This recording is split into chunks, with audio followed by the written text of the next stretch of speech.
Hello, and thank you for joining me tonight. I have Bamba here in the office. He's on my table right now trying to get comfortable, so if you hear some huffing and puffing, that's just him. It's also a fairly busy Sunday here where I am in Staten Island. Oh my god, he's so cute. So I hope that any outside noises don't bother you too much. What I'm going to be doing for you today is showing some books to you. I've been wanting to do this for a while. It's kind of inspired by the fact that I just bought myself a buttload of books for my birthday and some of them were pretty interesting, or it just kind of like came from there, I guess you could say. But at the same time, very recently I saw an email come through from Tingles, that app, which I really love.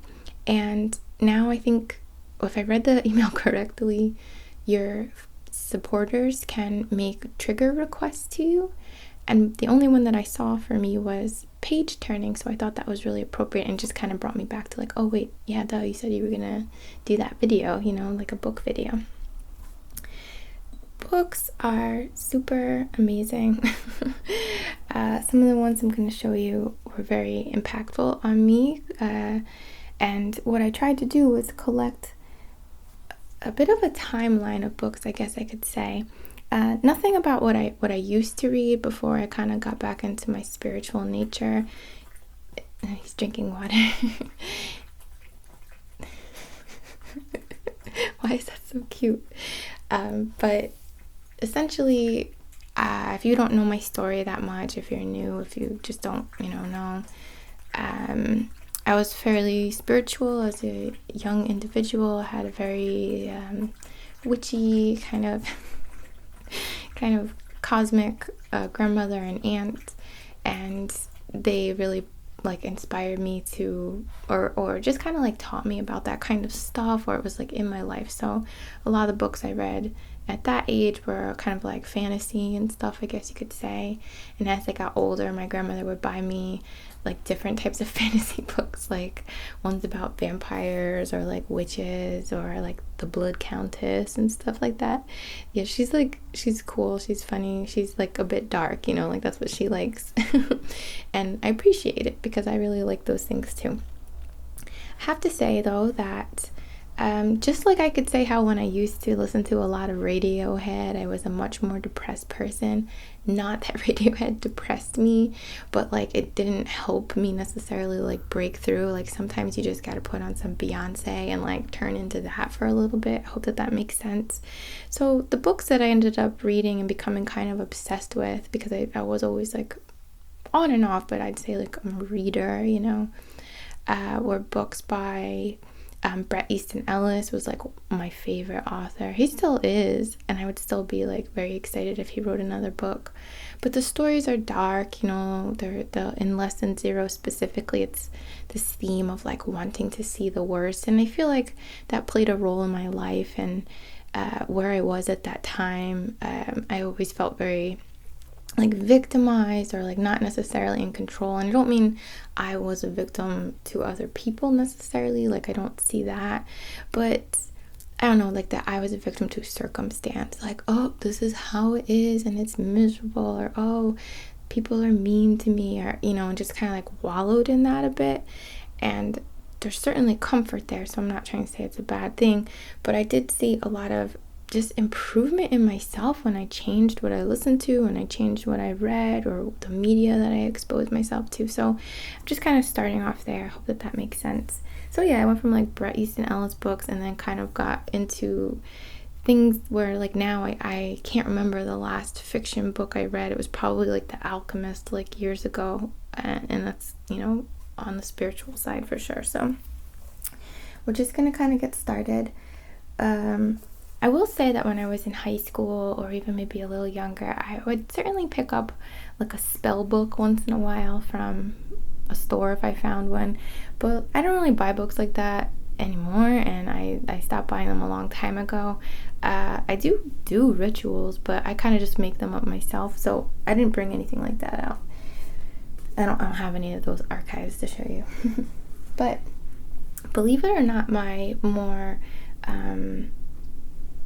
I'll say occult even lessons came in ways that I didn't even realize were of the more spiritual sciences, I guess I could say. And so for me, that was handwriting analysis, body language, mentalism, not to control people, but to understand people. So I brought out this book to show you.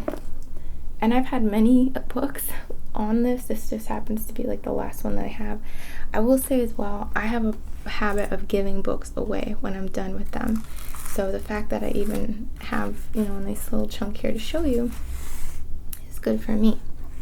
You know what? I should actually move first to the reason why I have this candle lit. It's not just for ambiance or for hair being caught in it. But when I read anything now, I make it like a ritual for myself, because I know not only am I just reading a page, and you'll see what I mean, because these are kind of books that I would call activators, or just in general studies which like open doors in your mind, I want to say. Just like when you see a really inspiring movie, even if it's something like Doctor Strange or whatever, and you're like, oh shit, like whatever, it kind of like wakes you up a little perchance. So I treat my book reading, as long as I'm not on the subway for the most part, like as a ritual, and I invite my higher self and my subconscious to absorb details of this book, or this initiation, or this training, or this knowledge, or whatever, that my conscious mind perhaps will not comprehend fully, so I kind of want to bring that in, and always assign and honor my subconscious by being like, yo, like process this, let this help me, let this make me a better healer, a better person, more apt to be able to do XYZ. So lighting a candle is very significant for me in that process and in the ritual. I will say that I like to incorporate all of the elements, so the four corners essentially, which is earth, air, fire, water. But I am a bit laxed on the water. Like right now I have a little beverage of kombucha here, and that's okay for me. There are some garnets in this actual candle here. It's a little beeswax candle, so that's okay for me for earth. And I do have some incense here. So specifically, I will light a candle for that connection and to dedicate and like just communicate with my subconscious. And I'll also light some incense, burn some incense or something like that, as I'll say an offering to the divine or to my higher self or whatever, just to kind of like make it a bit more official, if I can say it that way. And I have some incense to show you that is really incredible. So my friend Allison recently sent me a package, and in it was this like really incredible incense that I've never seen before. It comes in this cute little box, and they look like cigars. See? It a little bit smells like a mix between like a clove cigarette, but not that strong, like just very faintly like that, and like some kind of herb that they put in like Ricola or something. It has like a sweetness. It's really incredible. These ones are the healing ones, but I looked them up right away as soon as I opened this box, because I was like, oh man, I need to get these, like have on stock just to give out, because they just make such really beautiful gifts. So that's that. But I also have these incense that Monk and Moon sent me. He's making them himself. These are like testers, and I haven't even opened them yet.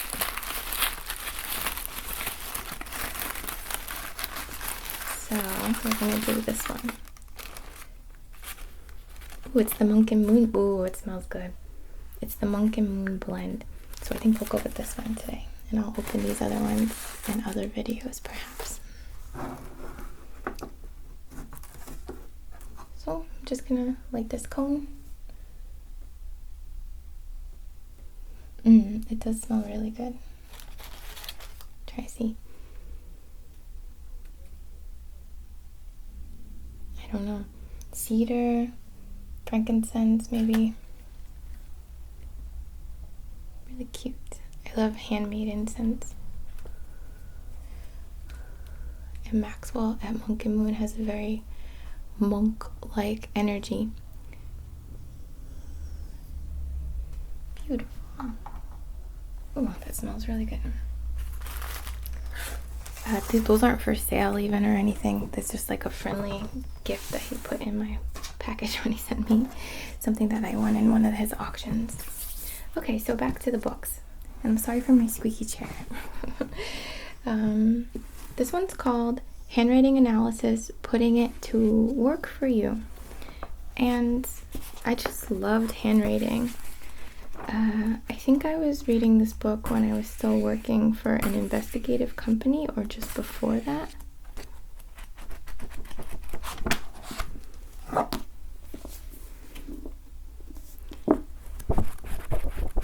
I have really terrible handwriting, and I'm dyslexic, so when I'm writing it for someone, it's like even worse, like 'cause I feel pressure.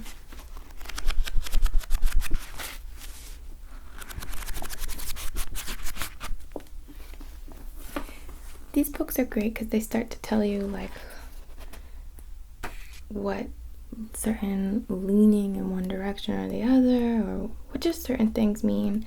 And one of my favorite things to do, or I haven't done it in years to be honest, but one of my favorite things used to be when I met someone to ask them to show me their signature, and I would analyze it for them. You can tell a lot about a person by their signature. I'm trying to think. For example, it's kind of like, I guess I'll say dating, just like one person. It never became like a legit relationship, so it was just like getting to know each other a little bit, I guess. And when I looked at his signature, I was able to say that he didn't like his first name. And he really had a strong connection for some reason to his middle name. And even his last name was like much clearer than the first. So, when I said that, he was like, oh man, I never really noticed. But yeah, I'm named after, my middle name is after my grandfather, who I have a strong connection to. So anyway, I'm just rambling. But handwriting analysis, body language, and like socialization stuff is kind of where my studies began, out of just interest,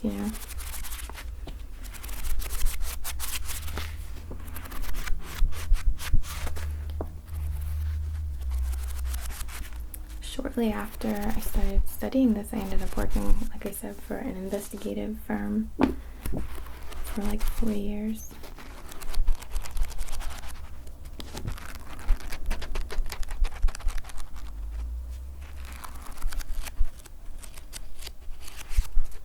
I'm just going to turn a couple pages. See if I find anything worth sharing.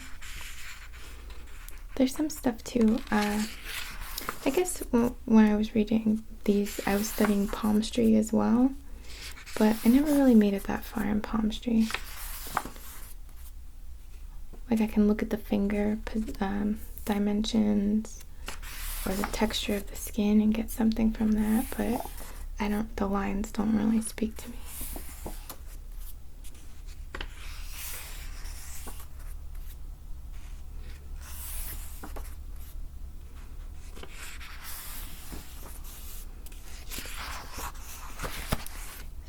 Kind of where it started a little. I guess around that time, probably even before actually. This is one of the books my aunt gave me. It's The New Astrology, a unique synthesis of the world's two great astrological systems, the Chinese and the Western. So it's basically a combination of Eastern and Western astrology.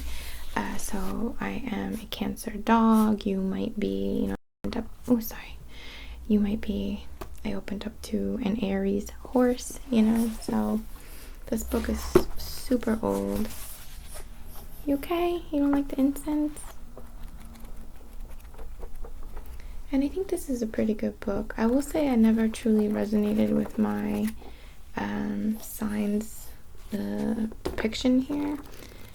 Cancer dog, they make it sound like they're so emotional, like, oh my god, what is going on, like fearful and all kinds of stuff. And I was always like, So with every astrology, we have to understand that this is like, especially something like this is looking at it from such a minor element of where these are coming from. So like this Leo goat, right? Like Leo, that's saying Leo, but that doesn't know what the rising or the moon would be. And the goat, they don't know if it's not specified as like a water goat or a earth goat or a metal goat or whatever. So this is like super general, but I found it to be like very helpful, as I just kind of started to understand people, or I enjoyed looking up people that I knew in here and seeing if it fit, if there's any good advice.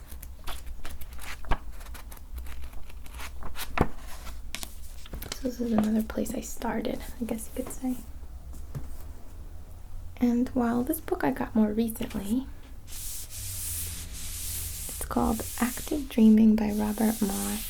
I think I bought this because I saw a blog article that he had written. I want to say, I could be wrong, but this book was mentioned in a blog article and it sounded really good, so I bought it, and I haven't finished it yet, if I'm being completely transparent.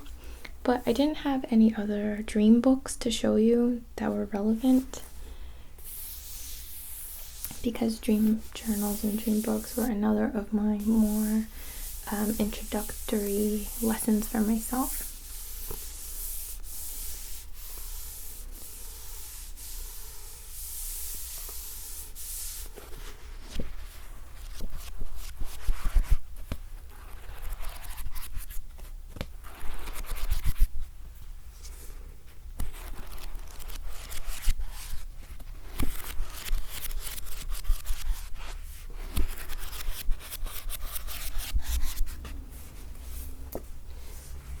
Remember the very beginning of this book, and then the rest I've kind of skimmed through at different periods. I'm kind of bad at reading sometimes. I'll just I won't finish things. I'll just eat little pieces of them and come back to it later.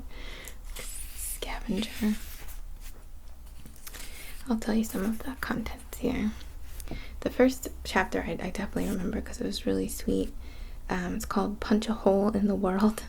And the author talks about how his daughter enters the dream world so easily, and sometimes she can interact with it here, in a waking life, and how one of the ways she accesses it is sometimes I go here, sometimes I access it here, or sometimes I punch a hole in the world. And I thought that was so cute.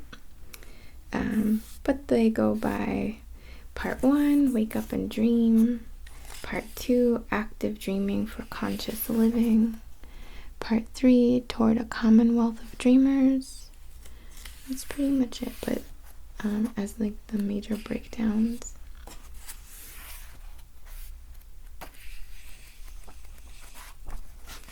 And although I know I said I haven't read it yet, I already do like it. I have read chunks, and there's little exercises and stuff you can do to help you be more active in your dreams, recall your dreams.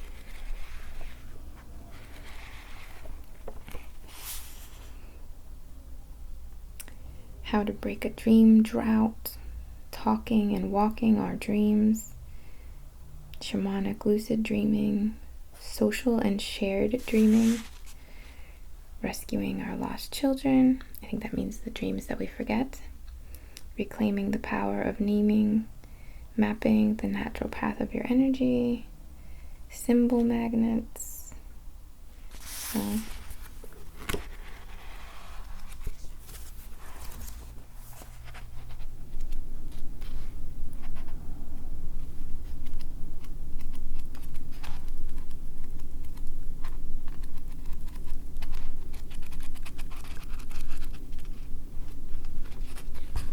And this author, Robert Moss, has other books on dreaming too you might be interested in.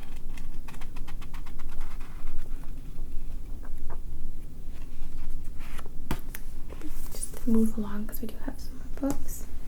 This was the first set.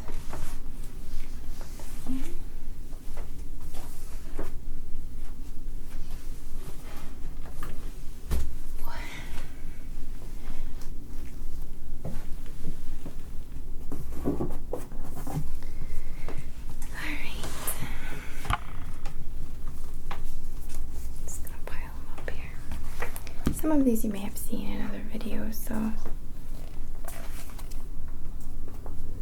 now we're going to move into what kind of started my spiritual awakening and the book I was reading then.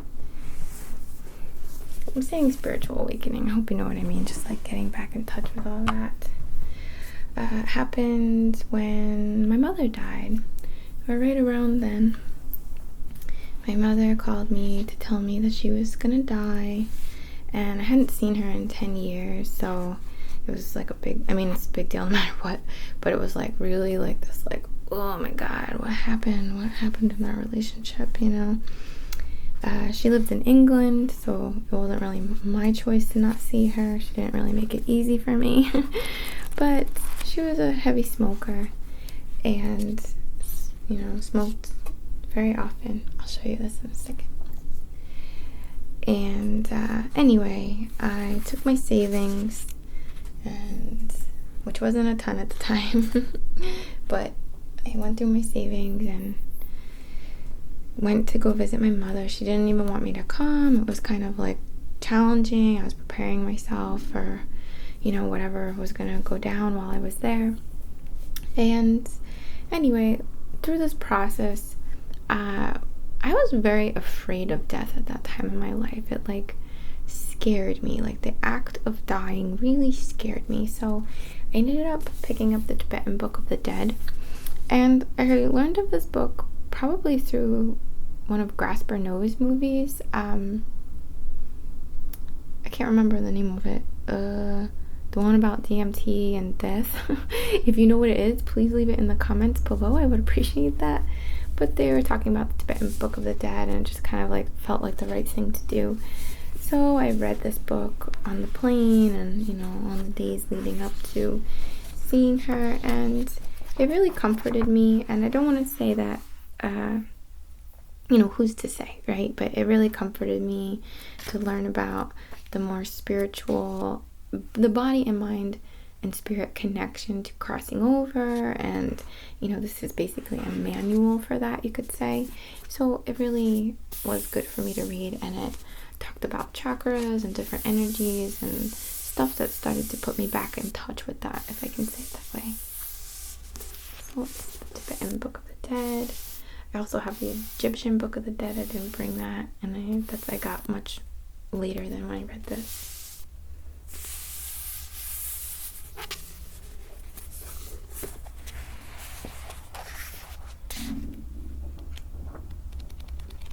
Sorry, you can probably definitely hear my stomach growling. I'm gonna get some lunch after this.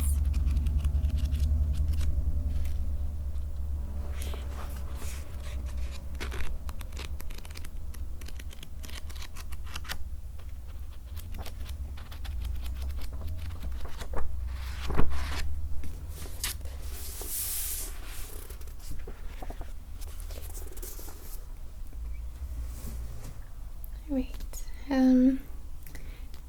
Another introduction book was actually not this exact book, but I have given the one I would like to have shown you or talked about. But Sonia Choquette, I hope I'm pronouncing that right, has a book called Trust Your Vibes. That was another book that I read when I was kind of getting back into all this stuff. And along the way, it wasn't just the books, it was some other things that we'll speak on, but so this is a great book too, and this is one that I got to get myself back in touch, you know, but I had read Trust Your Vibes first, is what I was trying to say. This one's called The Psychic Pathway, and it's about getting in touch with your psychic abilities, keeping a psychic journal, and this also has stuff you can do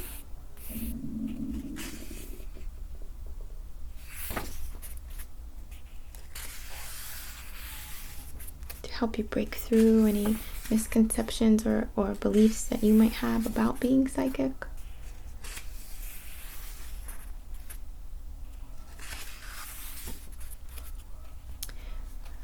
I typically will find my books that have many of these little folded down corners, because that's how I mark them if I see something that really stuck out to me. So let's see what I can find.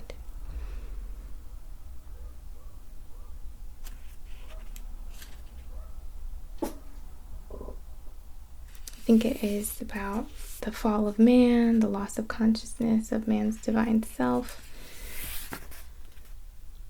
It's gotta be that, because the other stuff is like cool but not necessarily standing out. And if I had folded that down then I probably didn't know much about the fall of man. So you're okay, puppy. Here we have a page turned down. Oh, Bamba. Bamba. Hey. Hey. Stop it. Stop. This one's talking about foods for the chakras and different stuff like that. So this it's a nice introduction to like healing the chakra system through like more practical means, such as foods and stuff. But anyway, it's a good book.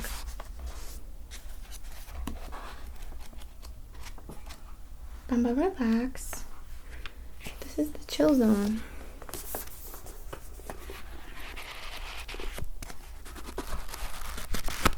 Bamba, relax. You're off duty.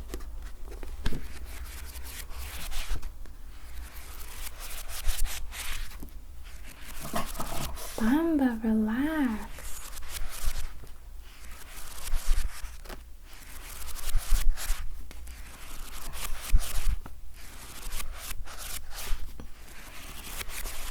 Trust Your Vibes also has a great card deck that I find very good. Alright, so like I started to say, it wasn't just reading and all that got me back on my path, I'll call it. It was buying some crystals. I bought myself I should add to that, after my mother died, and you know, I'm so sorry because I feel like I've said this 100 times, but after my mother died, in the next month or month and a half, I became pregnant, which was a really big deal because I didn't think I could get pregnant. I had some problems. I only have one ectopic tube from an ectopic pregnancy. Did I say that right? I only have one fallopian tube from an ectopic pregnancy, which was really traumatizing. And, you know, so there's a lot of stuff going on beyond that. And I heard that I couldn't get pregnant by a few different doctors, and even a tarot reader when I was young said something like that. So, as I saw my mom in the hospital, it was really interesting because she said something like, oh, I could picture a little, like my partner, like a little him. And I was like, it's weird that she's saying that, because, you know, you'd think that she'd say like a little Jillian, you know, because she's my mom. But I think that she was at the point where she had like one foot in and one foot out, and she was accessing stuff. There was a couple other things that she said that were like came true, you know. So anyway, it's recording, right? Okay. So anyway, after, you know, and then I became pregnant. So when you're pregnant, and especially when you thought you couldn't become pregnant, or in general, you're kind of obsessed with your pregnancy. And I think that this might come across, I hope not insensitive, I hope the opposite, but for any of you who have struggled to become pregnant, I just want you to know, like, you can do it. It's your body is absolutely amazing, and it's such a blessing to have this doubt almost, because it turns into then this like massive amount of patience or appreciation when it does happen, that it makes you like a much more compassionate, I believe, like mother perhaps, or something like that. I hope I'm saying that in a way that translates well. But so I worked right up until the very end of my pregnancy, and thought I was gonna go back to work, but I ended up not having to. My son's dad was able to provide for us on his own for a bit, so I took advantage of that. I did. I really didn't like where I was working anyway. I felt very unappreciated and stifled, to be honest. And I just felt like I was in the wrong field, and I just kept getting deeper and deeper into the wrong field. So, along with this, processing of my mother's passing and all of that, I was on maternity leave, and then I didn't have to go back to work for like a good year and a half or so. Or, I really never had to go back. I created my own stuff. And I bought myself some crystals. That's what I'm trying to get to. I know people are going to complain about the chatting in this video, but I have a no talking video coming up soon, so just deal, okay? This book is the Encyclopedia of Crystals by Judy Hall. I think it's the first book on crystals I ever got, and it's really beautiful. The pictures are stunning, is what I mean, and I recommend it. I think it's a good one. Gives you good information. To be truthful, I do think that it becomes intuitive. You start to feel, you start to sense or whatever, but it's great to have an idea, or be able to flip through and be like, get stuck on one stone, because when you go to a store that has crystals, or you go online, sometimes it's like overwhelming. There's so much available. But if you like turn the page and you find, let's say, one of my favorites here, chrysoprase, and I read about it, and even if I just look at the picture and I'm like, oh my god, I need this stone, it's talking to me, then I can go and look for that one and not feel overwhelmed. This book is divided up by colors. So there's like a purple section, purple, lavender, and violet crystals. The blues.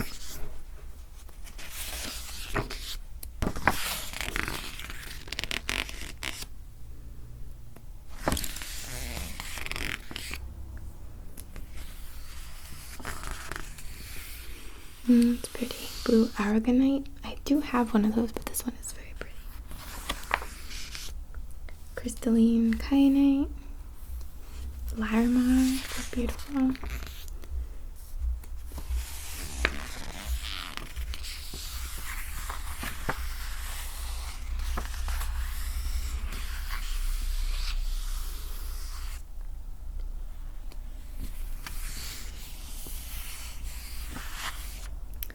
When I teach crystal classes, I don't really go into, geology so much. It's more of like a how to work with crystals for healing.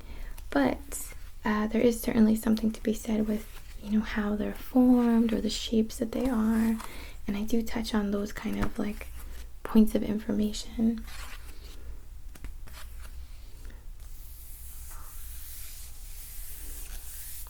Bamba and I have gurgly tummies right now.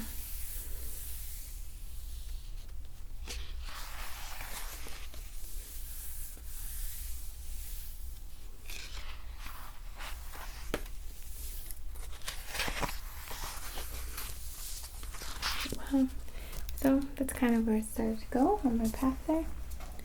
And another thing that I got into was alchemy. I have to say that during this time period, I was turning to YouTube occasionally. One I've mentioned before, a channel that I really, really loved and appreciated so much is Makalesi. I'm not going to spell it because I'm probably going to mess it up, but she has a great YouTube channel. And another YouTuber goes by, she has a couple names, so I hope I'm using the right one, but I think it's Ashira Star Goddess, and she mentioned this book called The Complete Idiot's Guide to Alchemy, but it's really good. Like, I'm so glad she recommended it, because I honestly would never have picked this up. I would have been way too like egoic probably. Like, come on, I'm not an idiot. But it's like a ton of information on actual alchemy, on spiritual alchemy, on philosophies, and it was part of the place of just like a really beautiful introduction to understanding what a lot of the things I was reading about, or different pieces of books that I was reading touched on.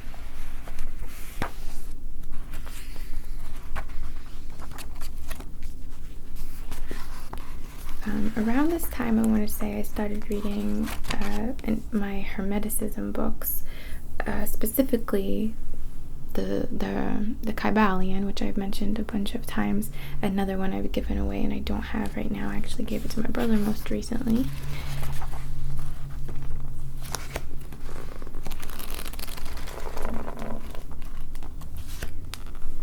The Emerald Tablets is another. Not strictly Hermeticism there, but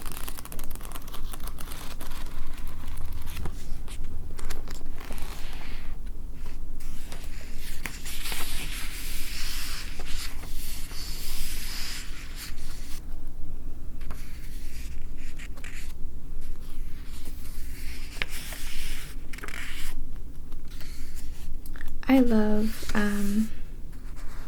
studying alchemy. I love connecting the process of breaking down and reforming. Like, these types of studies, like, just so you guys know, you can go so deep, but you can also take what you can handle and apply that. So that's where I started. Like, I didn't start like diving into all this stuff super deep, but I took what I could handle.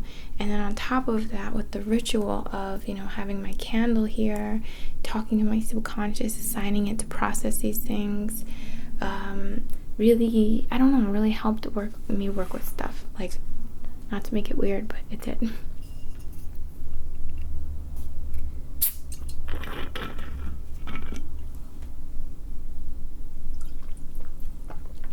I don't know if this is making my stomach make more noise or less.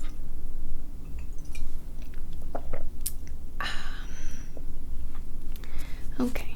Well, anyway, it's a good book if you're... Tons of information here. It's very meaty. The pages are like very thin, How many pages are here?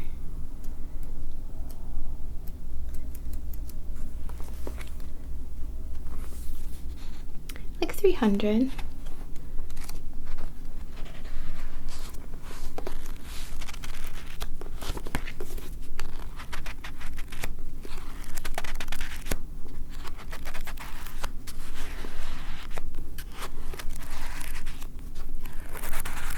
Whenever anyone asks me, like, where do I start? Point me in a direction. It's honestly just pick up something. Like, literally anything you pick up will have something else in it, and you'll follow the trail.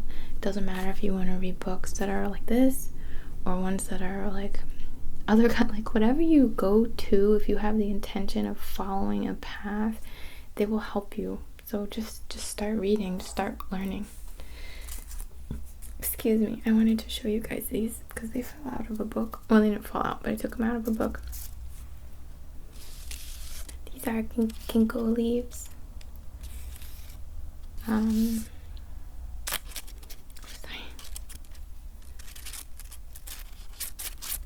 They have a very papery sound. I mean, obviously they're leaves, but...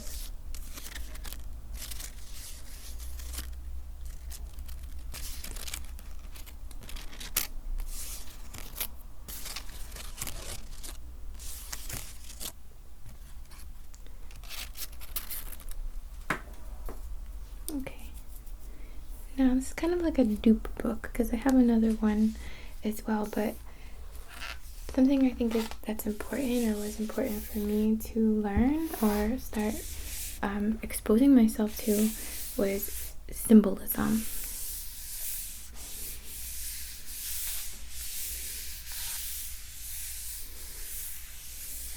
When you start to learn about this kind of stuff, you realize like how much is hidden from us.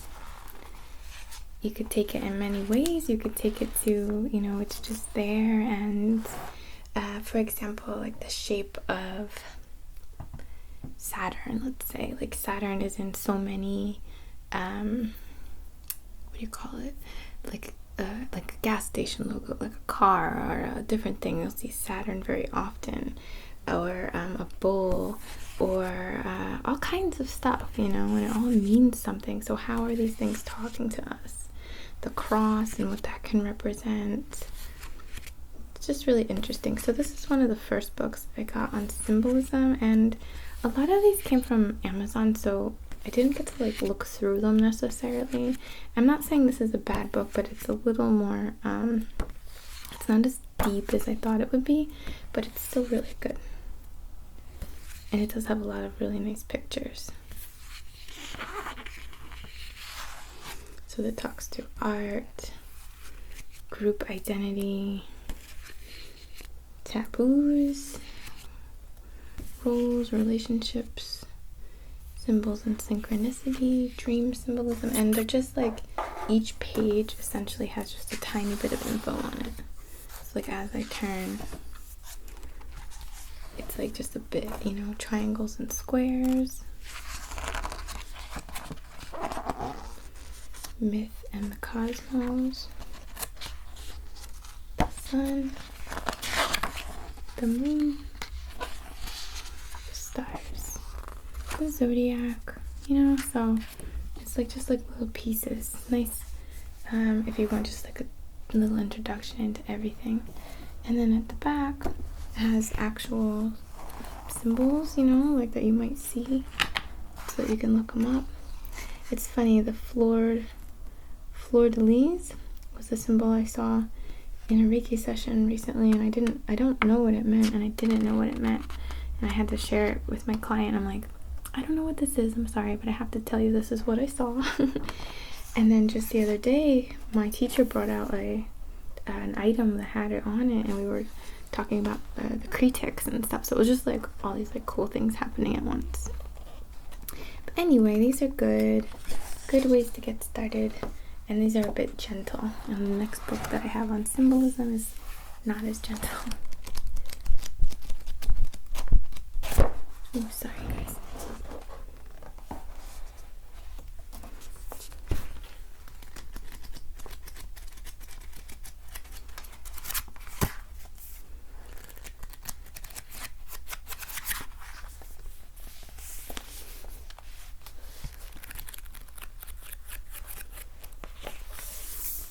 Okay, so now we're on to round 3. Not this book specifically, but Manly P. Hall is one of my favorite authors, so I wanted to bring it out.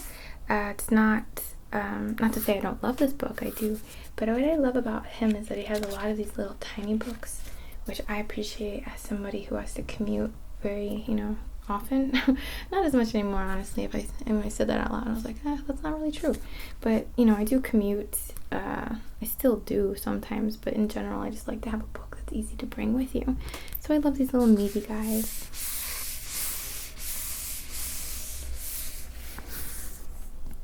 Manly P. Hall founded the Philosophical Research Society, Incorporated, a nonprofit organization in 1934 dedicated to the dissemination of useful knowledge in the fields of philosophy, comparative religion, and psychology.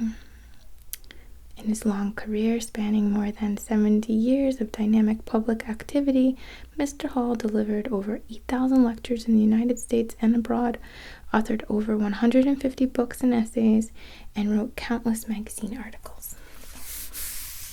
He's an OG for sure.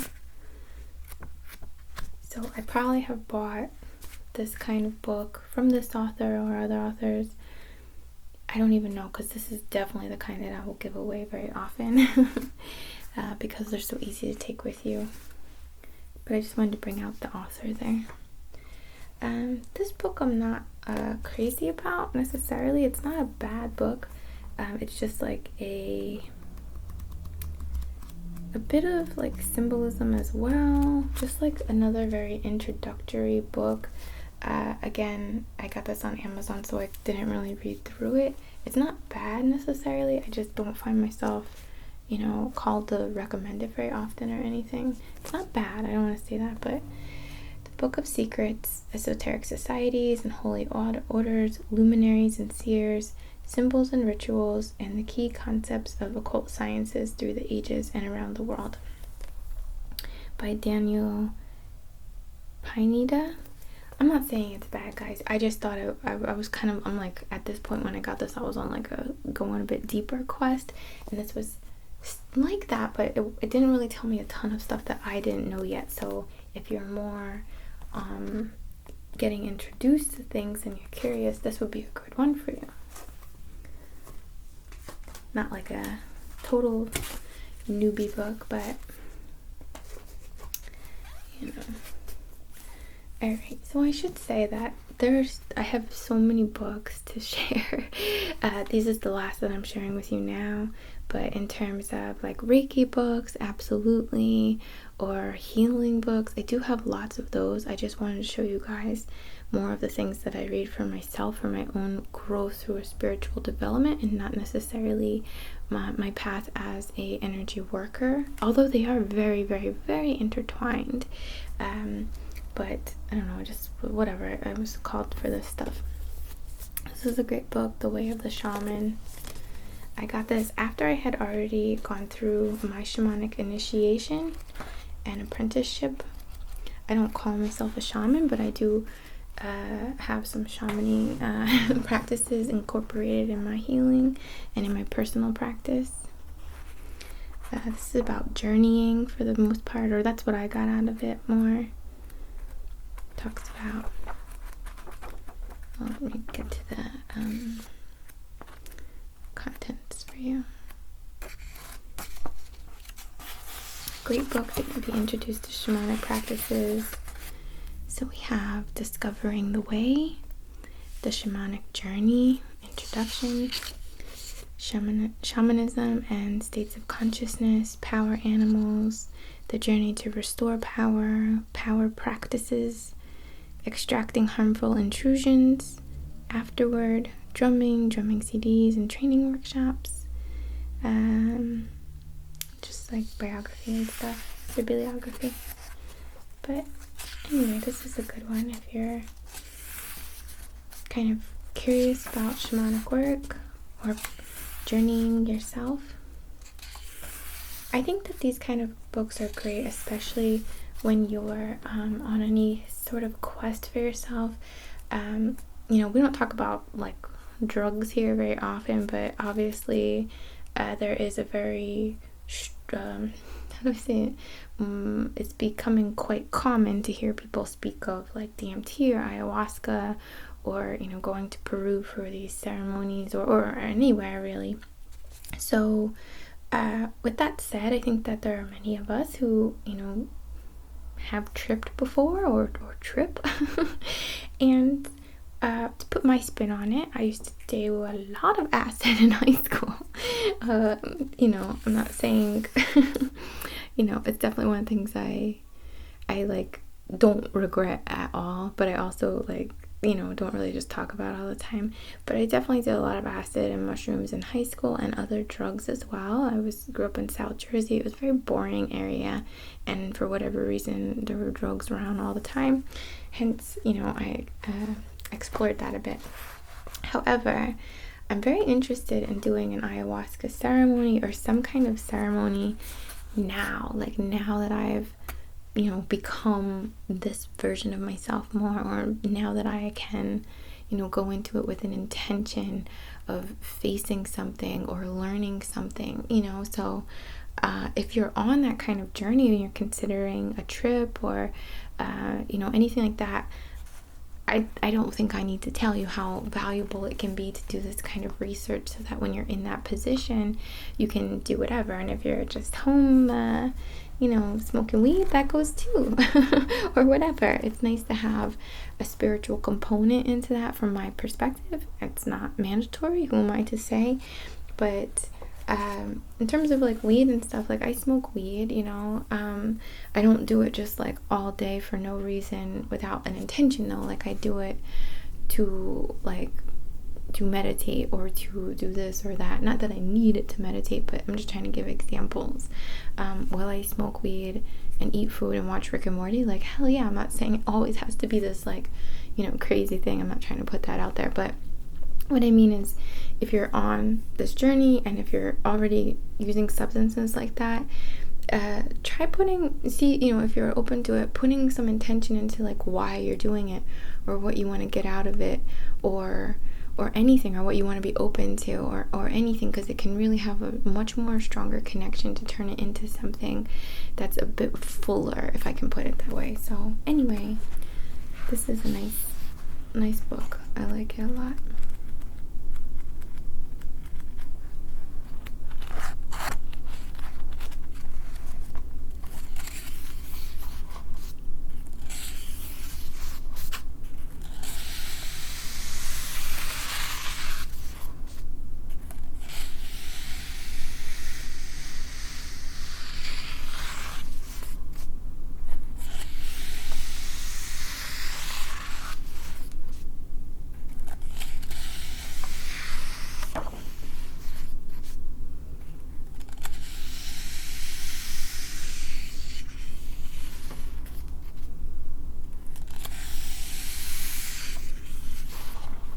I really appreciate shamanic studies. They seem, for all the books I've read, seem to be so good at describing things, or holding a space for, okay, take a break, think about this, invite this, center yourself. And it's like very, I want to say methodical. This is a great book if you're getting interested in sound therapy, sound healing. I'm not a certified sound healer, although I certainly use sound in my my practice,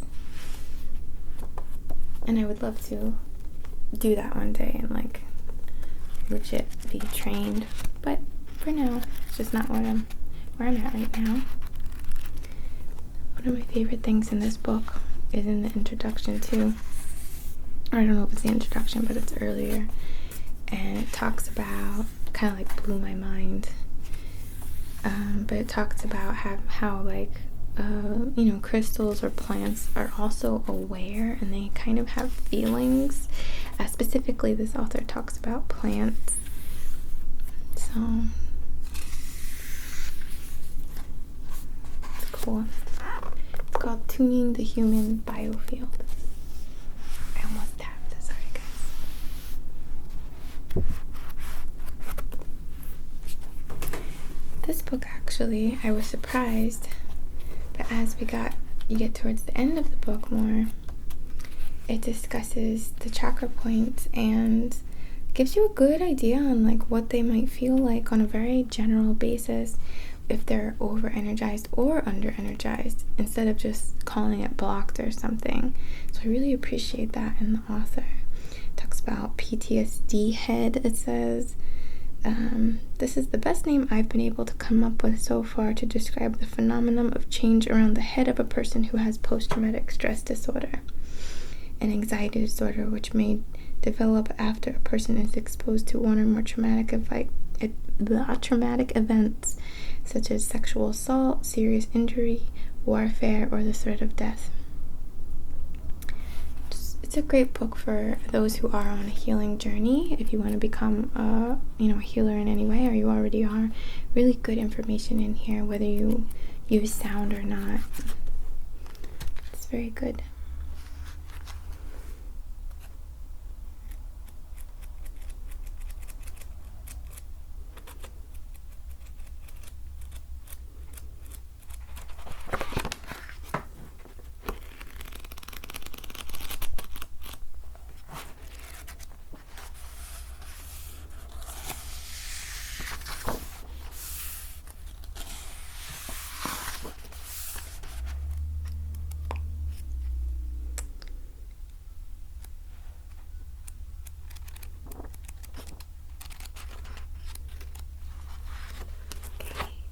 And then the last book I have for you, I got it on Etsy from a used bookstore. Maybe it's on Amazon, I don't know. It's called the Continuum Encyclopedia of Symbols. And it's really, just like has a nice cover. It's hardcover, so it's like got these, what do you call it? Sleeve. And this has a lot of information on different symbols. It was published, it's not that old, but it is pretty old, I would say. Sorry, I know I sound very ridiculous right now.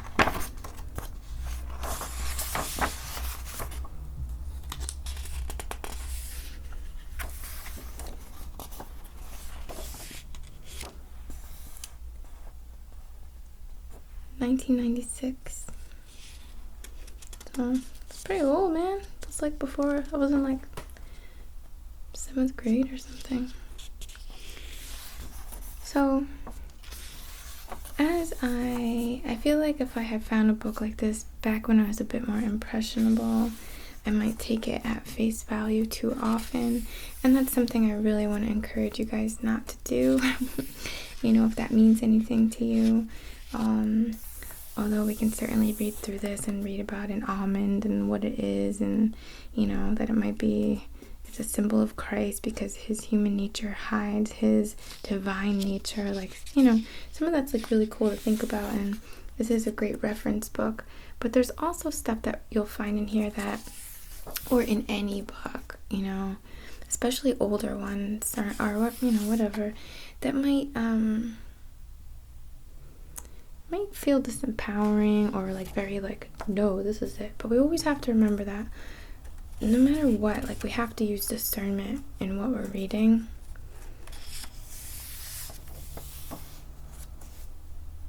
And if something is making you feel uncomfortable, it's good to think of like why, and you know, maybe it's because it's not true to you, you know, and we all have our own stuff going on there.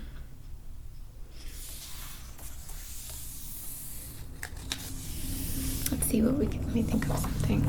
I'm gonna try to find a lemur because that came up recently, so let's see.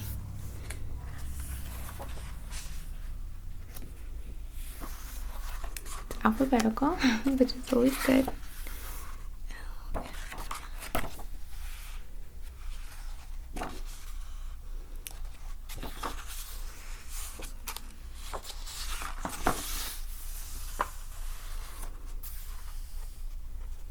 Nope, a lemur. Just a legume and a lemon. Let's see, maybe marsupial? Alright, let's think of something else. It was kind of a shot in the dark there with the lemur.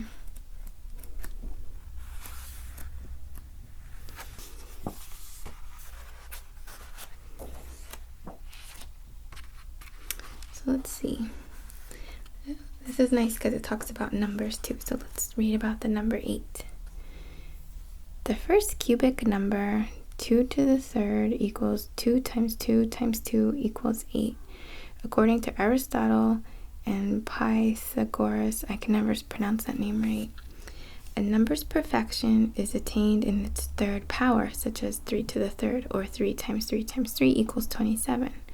According to early Christian thought, this perfection is reflected in the octagon of the christening font and the baptistery as a manifestation of the feminine and of the bosom of the church. It is a symbol of Christ's resurrection. 8, 2 times 2 times 2 is the number of the element earth, just as 27, 3 times 3 times 3, is the number of the element fire. Well, anyway, it talks about so many things in this book. The egg, Egyptian plagues, hourglass, horseman, humors, 100,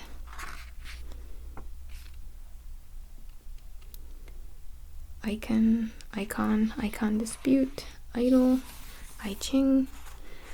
Very, very expansive, yet, you know, only a little bit about each thing, like a dictionary. Money, what does it say about money? Money is, as such, is a symbol for economic goods in the broadest sense. Like gold, money as the abstract form of all earthly goods, as it were, is also interpreted as the symbol of worldly attachment or ambition.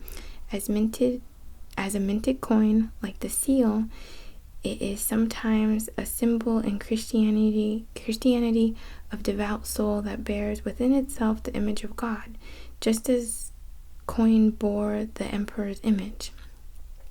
That's interesting.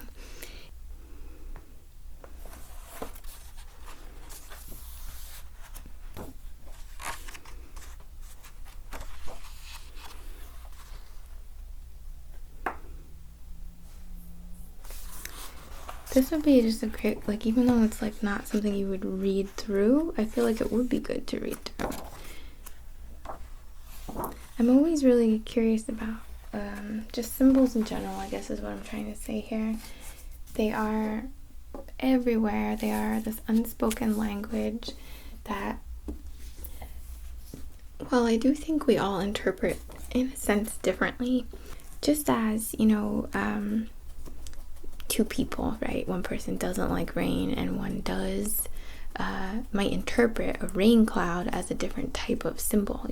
One might see the benefits of that rain and the cleansing and the shade and what it might provide for the animals or the earth, and another person might see their day being ruined or inconveniences or things like that. So I do think that symbolic things play in a very unique way for each person, but at the same time there are these like ancient symbols that are almost ones that might be in our subconscious, if we could put it that way. So anyway, it's just interesting.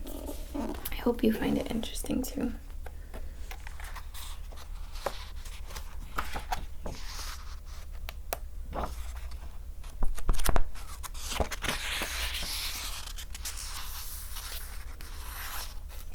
This is a cool picture. The microcosm and macrocosm. I love these drawings. Oh, my friend drew this for me, like a little gift. Isn't it cool? It's like old school.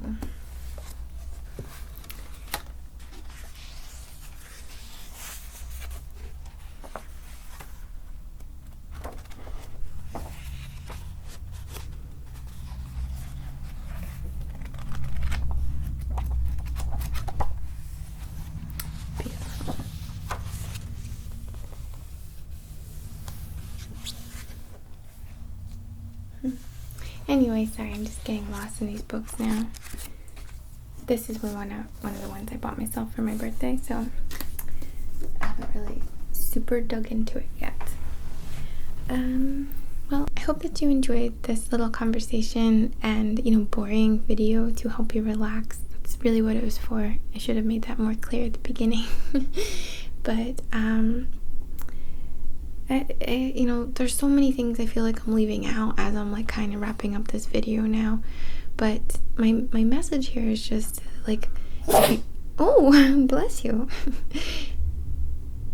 You got another one coming? Is to just say that as you continue to go, you will find more through each thing. You might pick up, a book like this, think you want to learn something about tuning forks or singing bowls or something, and get a lot more out of it, or even just a word out of it that will inspire you to reach out to your good friend Google and get some more information or be led. You'll find a blog, you'll find an author, you'll find another book, and that's just how the path goes. It's why it's so beautiful and so unique to all of us. Now, of course, life experiences play in here, and the work that we're doing plays in. We can't just buy books and have them sit on our shelves, right? Like, we have to actually acquire the knowledge within them, or at least give ourselves the best chance, which is reading the book, And I really feel for me that my game changed a bit when I took it more seriously, even in just the ritual of reading, having the candle, communicating to my subconscious. I would like to absorb this information. I might not understand this all right now in my lower conscious mind, but I know that you subconscious will absorb this, and it will come out through my practice. It will come out in my day-to-day at the times when I need it, and I know I'll be able to access that information. It's very powerful to work with our subconscious mind. So I hope that you guys see that power there, and that you maybe look at it a little different, if that means anything to you. I'm so grateful for, you just being on this journey with me. My next video is a no talking. I'm just clearing out all the requests that are hard for me to do. No tapping, no talking. And from there we will move on to just getting back to the regular kind of stuff that you're used to seeing from me. So I hope that you enjoy, and just thank you so much. So from the bottom of my heart, as always, namaste.